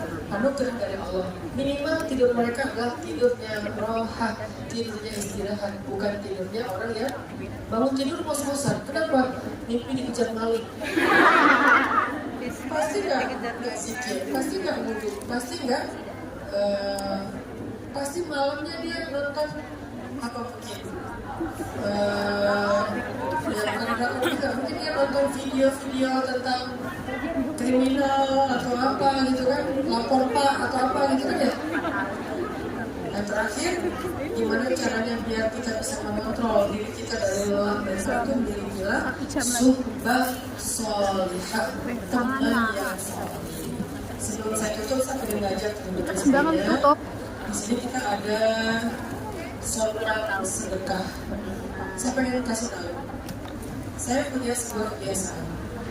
Kebiasaan saya adalah saya membeli asuransi langit setiap hari. Apa itu asuransi langit? Asuransi langit itu sedekah.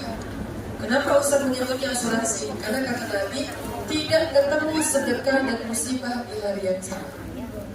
Tidak ketemu sedekah dan musibah di hari yang sama. Jadi kalau kita pengen terjamin hari ini selamat, kita, keluarga kita, orang-orang yang kita sayangi, sedekah di hari itu. Kalau bisa sejak pagi hari kita udah sedekah. Niatkan untuk diri kita dan keluarga kita. Saya selalu setiap pagi itu sedekah. Saya niatkan untuk saya, keluarga saya, istri dan anak-anak saya, dakwah saya, urusan saya titipin ke Allah dengan cara sedekah. Yang tadi poin pertama titip, tapi cara nitipnya sedekah. Selain ngomong Allah ini astagfirullah umuri, ya Allah saya sedekah. Karena sedekah itu asuransi yang dijamin oleh Rasulullah SAW. Kalau kita udah sedekah harian, sekarang lanjutkan sedekah mingguan hari Jumat, lalu sedekah bulanan, lalu sedekah tahunan, dan semuanya itu diniatkan untuk diri kita dan keluarga kita. Nah, hari ini kita ada program sedekah, sorban sedekah yang akan dipakai buat kebutuhan dakwah. Bisa dakwah di Hong Kong, bisa dakwah di Indonesia. Tanpa teman-teman sadari, teman-teman itu sudah banyak bantu. Termasuk kemarin yang sebelumnya saya datang sini, sedekah teman-teman itu udah saya kasih ke sekolah gratis yang saya bikin. Udah jadi kan bangun satu kelas itu harganya sekitar 200-an juta ya satu kelas. Dengan sedekah dari teman-teman waktu itu sekitar 60-an juta. Berarti teman-teman udah membangun sepertiga dari kelas yang sekarang dipakai buat para siswa belajar di pasar. Jadi bisa di Indonesia, bisa di Hong Kong, bisa di Palestina, bisa untuk kebutuhan dakwah. Jadi tanpa kita beramal pun diam-diam kita lagi jalan-jalan di Hong Kong, tapi pahalanya kan ngalir. Kok bisa pahalanya ngalir? Karena salah satu di antara dua amalan yang bakal ngalir terus pahalanya selain ilmu adalah sedekah. Semoga nanti kita bisa terlibat dalam sedekah kita. Saya kembalikan kepada MC untuk dilanjutkan dengan sesi berikutnya. Bismillah. Tes. Bismillah, berikan yang terbaik sambil berselawatan. Sedang tadi pagi ya. Mudah-mudahan rezeki yang kita taruh Allah mengganti berlipat ganda untuk diri keluarga kita. Sallallahu ala Muhammad.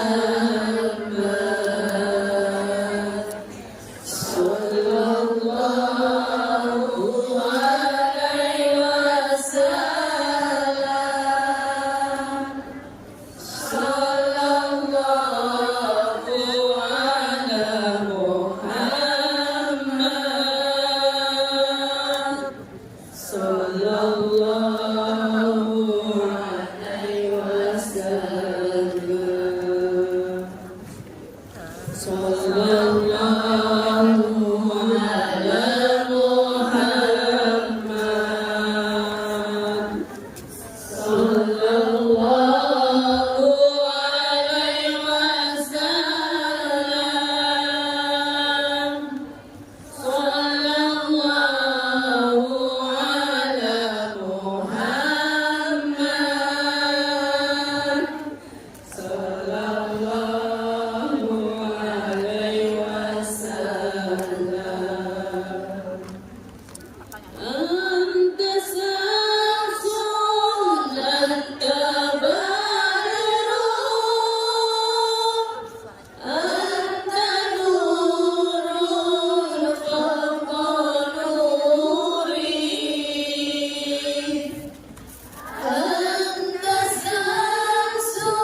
Bunda tidak bisa mengucapkan apa-apa lagi dan Bunda tidak bisa membalas kebaikan panjenengan. Mudah-mudahan sedekah yang panjenengan taruh di Wong Putoi Langsik tadi itu adalah pertanda birunya cintaku padamu. Mudah-mudahan Allah mengganti semuanya, dimudahkan semua masalahnya, dilunaskan utangnya, disembuhkan sakitnya, dibaikan majikannya, sudah tidak akan kata-kata kecuali manusia bangun.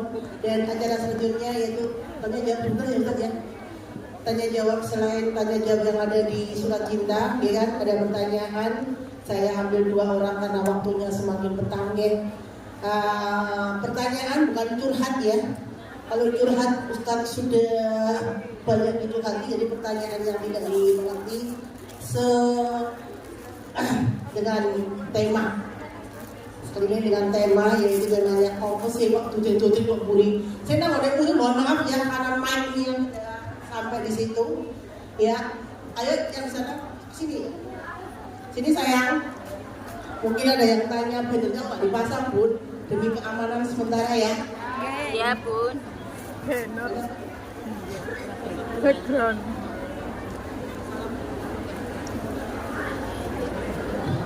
Assalamualaikum warahmatullahi wabarakatuh.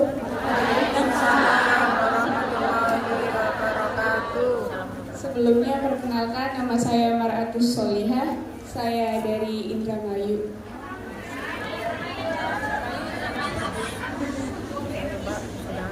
Ya, sebelumnya juga saya ingin mengucapkan syukur alhamdulillah karena diberi kesempatan untuk bisa menghadiri hari yang baik ini. Tapi sebelumnya saya ingin sedikit cerita Ustaz.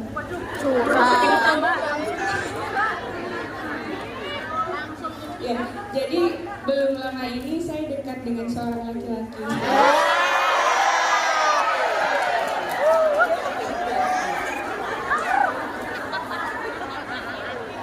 Saya nggak tahu apa yang membuat saya sangat mencintai laki-laki. Mungkin karena saya sudah menaruh banyak harapan sama dia, jadi sakitnya terasa Ustaz. Apalagi ketika saya menyadari bahwa oh ternyata saya bukan wanita yang dia inginkan.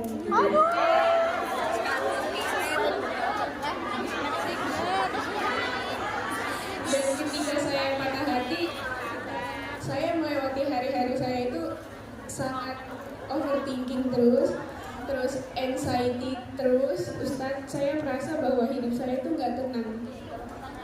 Dan ketika saya merasa tidak tenang itu, saya selalu berusaha untuk beristighfar, Ustadz. Ternyata intensitas beristighfar itu akhirnya mendorong saya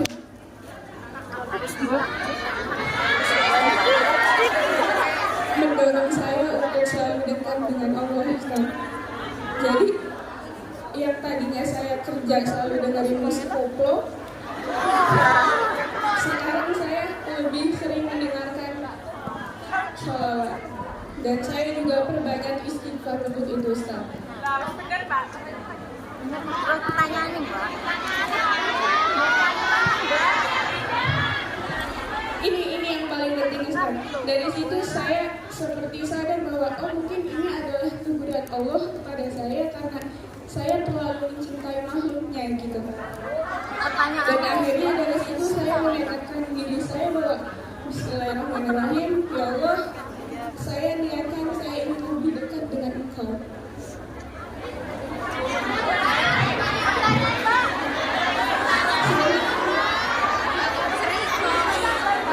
Karena qadarullah, Ustaz, saya ditinggal ibu saya sejak saya umur 14 tahun. Usia saya umur 26 tahun. Dan selama itu, selama hampir 12 tahun, saya hidup sebatang kara, Ustaz. Saya melalui kehidupan saya sendiri, saya jatuh bangun saya sendiri, Ustaz. Saya bahkan pernah kelaparan di kota orang. Dan saya pada saat itu merasa bahwa gak ada orang yang peduli dengan saya kecuali Allah. Telung menit. Pertanyaannya itu, saya lillahi ta'ala ingin hijrah, Ustaz. Tapi bagaimana caranya agar saya bisa istiqomah? Dan kedua, bagaimana kan kalau misalkan mungkin dari teman-teman yang masih mempunyai keluarga orang tua yang utuh, dia bisa meminta ridho kepada orang tuanya untuk mendoakan keberhasilan kita. Sedangkan mar'atu sholihah. Cukup Bang. Baik,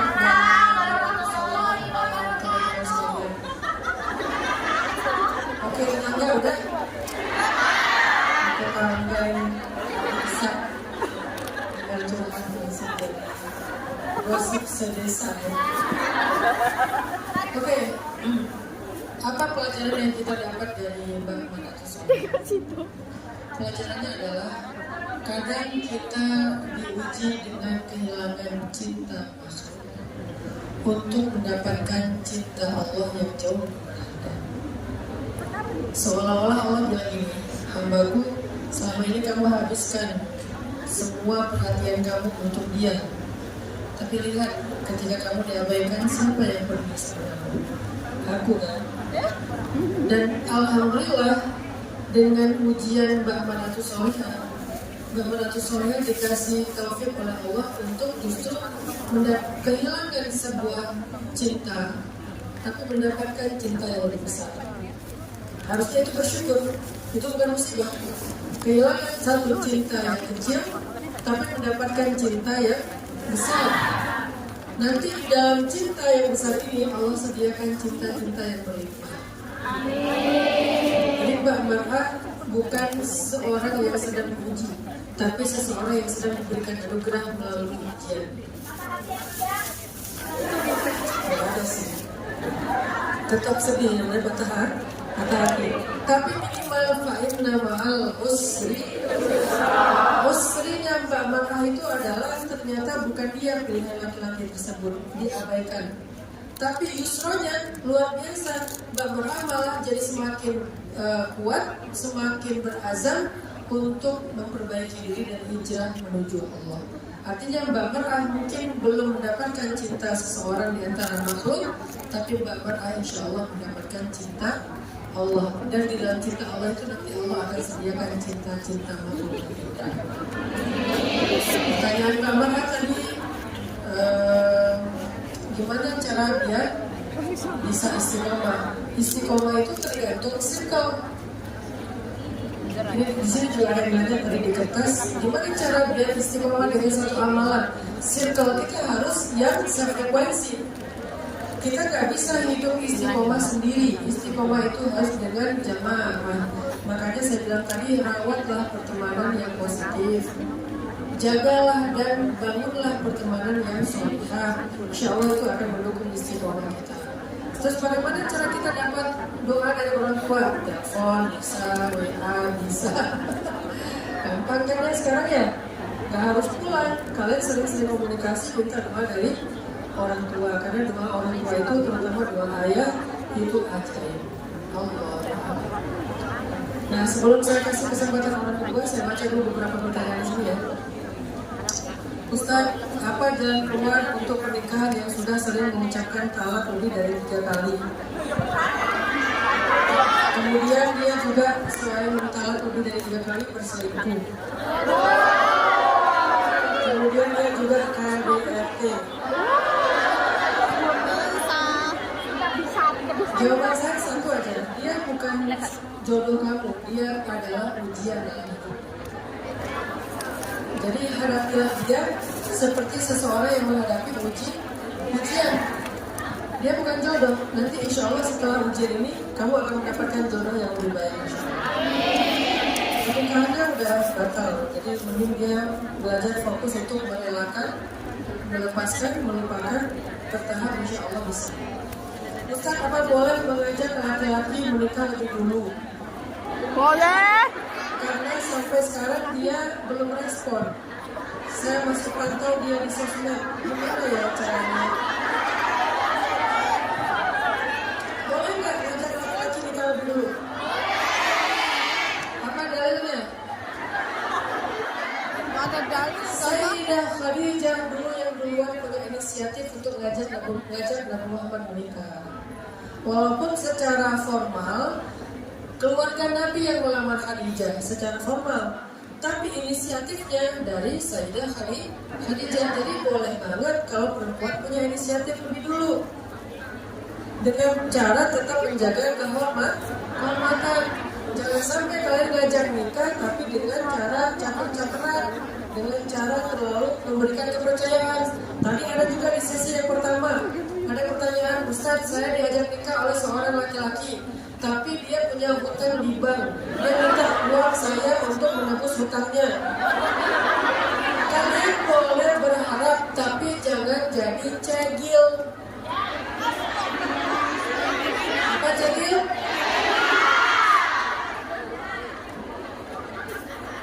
Ustaz, saya single mom dan alhamdulillah diamanahi seorang anak yang spesial. Saya percaya apapun yang diberikan Allah itu yang terbaik. Tapi terkadang dalam pikiran muncul rasa tentang bagaimana keadaan anak saya di masa depan. Bagaimana cara menghilangkan kecemasan itu, Ustaz? Tadi saya sudah jawab di materi. Caranya adalah titipkan dia kepada Allah. Semua bisa berubah. Saya kenal beberapa orang yang di masa kecilnya ini anak kayaknya spesial deh. Dalam arti dia punya kelainan gitu ya. Tapi ternyata di masa depan justru dia lah yang paling berprestasi dalam keluarganya. Ada yang kayak gitu. Jadi berbaik sangkalah kepada Allah, titipkan anak ini kepada Allah. Kita hanya merawat dan menafkahi dia seperti kita. Masa depan dia bukan di tangan manusia, bukan di tangan sekolah, tapi di tangan Allah. Ustaz, sekarang ini banyak yang bilang selain donatur dilarang mengatur. Menurut Ustaz, kalimat itu gimana? Jangan gimana-gimana. Ini kalimat muncul dari orang-orang kapitalis ya. Orang-orang yang terlalu materialistis. Sejak kapan yang paling mengatur hanya yang memiliki duit? Kalau gitu nanti yang akan berkuasa di kita itu hanya orang yang mampu bayar. Emang gitu? Enggak dong. Nggak usah dijawab ya. Ustaz, rumah dan mobil yang di mana itu ada campur tangan hasil kerja saya selama di Hongkong, apa mungkin saya perjuangkan untuk menjadi hak anak saya, Ustaz? Ya mungkin loh. Kan itu harta suami, harta istri.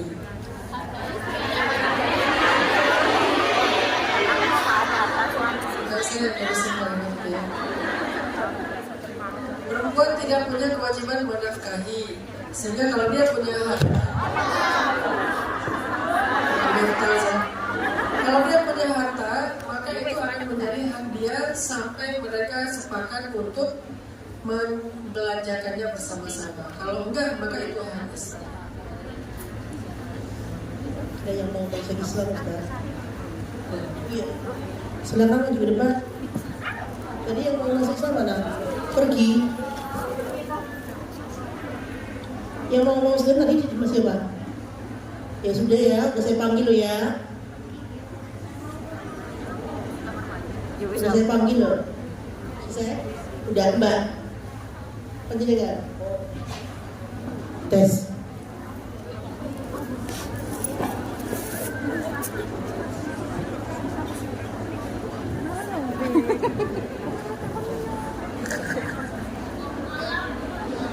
Dengan Mbak siapa?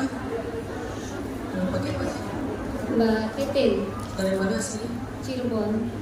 Sebelumnya Muslim kan? Sebelumnya Muslim, tapi beberapa tahun lalu saya sempat low out. Sempat murtad. Sekarang banyak kembali pada Islam. Udah keluarga? Masih single. Udah pernah syarat lagi? Sholat terakhir kapan? Kemarin sholat kemarin asar terakhir sholat, soalnya hari ini kan saya lagi hamil, jadi saya nggak bisa. Apa yang kalau boleh jadi pelajaran buat kita semua, apa yang membuat Mbak Titin kembali memutuskan untuk kembali Islam? Mungkin karena dorongan dari orang tua, terus karena kan sebelumnya alasan saya logout itu karena ada suatu hal yang apa ya, benar-benar broken lah. Saya tidak ada support system, dan dari pihak keluarga pun waktu itu tidak ada yang mendukung.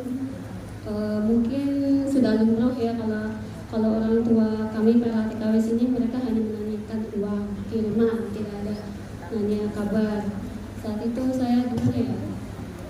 Saya benar-benar rasa sendiri. Terus satu-satunya orang itu yang datang sama saya itu anak Filipina, dan dia membawa saya ke gereja di Satin.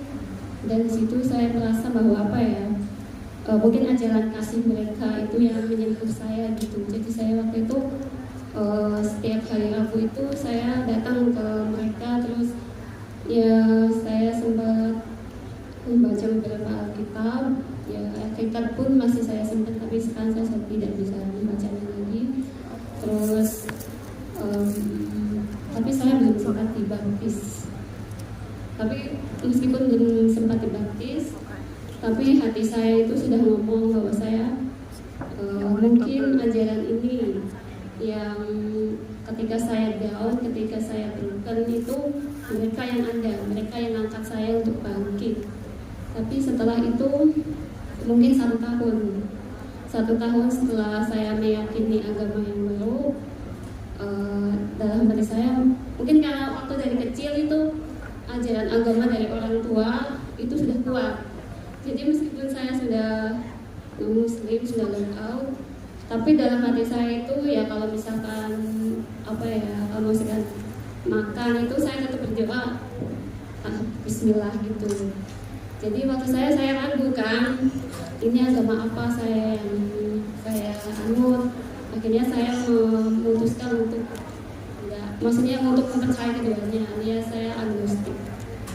Sampai akhirnya tahun lalu saya sempat pulang cuti selama 6 bulan, tahun 2019 selama 6 bulan. Terus saya cerita orang tua saya sih ya maksudnya enggak melarang gitu, terserah karena kamu kan sudah dewasa. Cuman saya melihat sendiri bapak saya itu seorang imam, dan di situ saya melihat bapak saya mengimami di musola gitu. Saya terketuk, bapak saya itu segininya gitu percaya sama Tuhannya, dan bapak saya itu membesarin saya itu benar-benar yang tulus. Dan akhirnya saya memikirkan ngomong sama orang tua, ini saya mau kembali. Kata ibu saya, kalau kamu mau kembali kamu harus syahadat. Tapi waktu itu saya belum siap sampai akhirnya baru tahun ini ada suatu musibah. Yang pertama itu mungkin mohon maaf, dulu saya sangat suka pakaian terbuka. Sampai akhirnya Tuhan itu ngasih saya cobaan, yaitu kulit saya yang bagian tubuh saya itu ada salah satu warna yang merah gitu. Terus akhirnya saya ngomong sama Rini, teman saya yang ngomong saya ini, Rini gimana ya kalau saya mau kembali gitu kan. Terus yang paling membuat saya yakin itu bulan itu, mohon maaf, saya kena tipu dari seorang teman. Dan ketika saya kena tipu itu, saya meminta pertolongan sama ya istilahnya manusia lah ya. Tapi ternyata mereka tidak bisa memberikan pertolongan itu, dan akhirnya saya nelfon orang tua. Karena bapak saya itu, kamu jangan minta pertolongan sama manusia karena mereka pun juga nggak bisa berbuat apa-apa. Kamu mintalah sama Allah. Akhirnya saya sholat. Terus ya saya juga ngomong sama si teman itu, gimana ya ini saya belum syahadat. Terus aku teman saya ini untuk membantu saya syahadat. Kata ini jangan, saya nggak bisa. Katanya besok aja kan ada pengajian Pak Ustadz Hanan, itu minta tolong aja gitu. Jadi sih. Kita beri applause motivasi.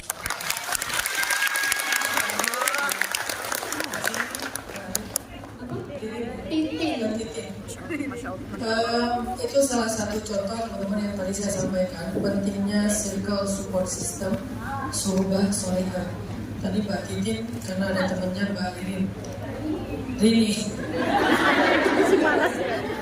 sebagai konsen, saya malah batin. Mbak Titin sama Mbak Rini ya. Jadi hari ini kita ingin menjadi saksi untuk saudari kita Mbak Titin untuk kembali kepada Islam. Semoga persaksian kita membuatkan beliau, doa-doa kita menjadikan beliau lebih istiqomah dan amin. Titin pasti udah hafal kan alamatnya ya, tinggal diikuti aja. Asyhadu an la ilaha Asyhadu an la ilaha illallah illallah wa ashhadu anna Muhammadan abduhu wa rasuluh. abduhu wa rasuluh. Asyhadu an la ilaha illallah Asyhadu an la ilaha illallah wa asyhadu anna Muhammadan rasulullah. wa asyhadu anna Muhammadan rasulullah. Allahumma taqabbal insyaallah. Hari ini adalah hari Mbak Titin kembali dilahirkan seperti anak bayi lagi. Semoga Mbak Titin bisa fokus kepada yang baru dan berdamai dengan masa lalu. Dan mulai sekarang semoga Mbak Titin tidak lagi berputus asa terhadap Allah.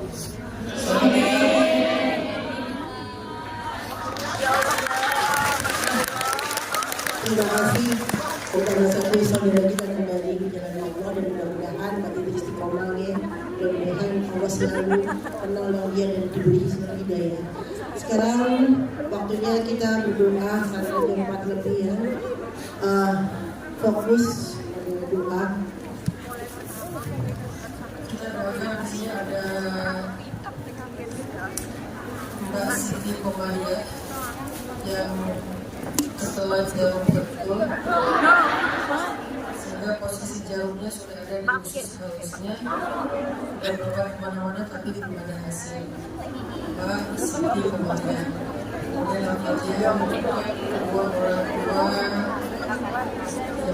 Yang pertama Ambil kan aja dulu kan ada timut di situ, dapat telur. kemudian Langsung ke telur dulu, pasti lurus nih. Orang nek Malang kan kayak. kemarinnya mungkin salah satu dari mereka. A'udzu billahi minasyaitonir rajim. Bismillahirrahmanirrahim.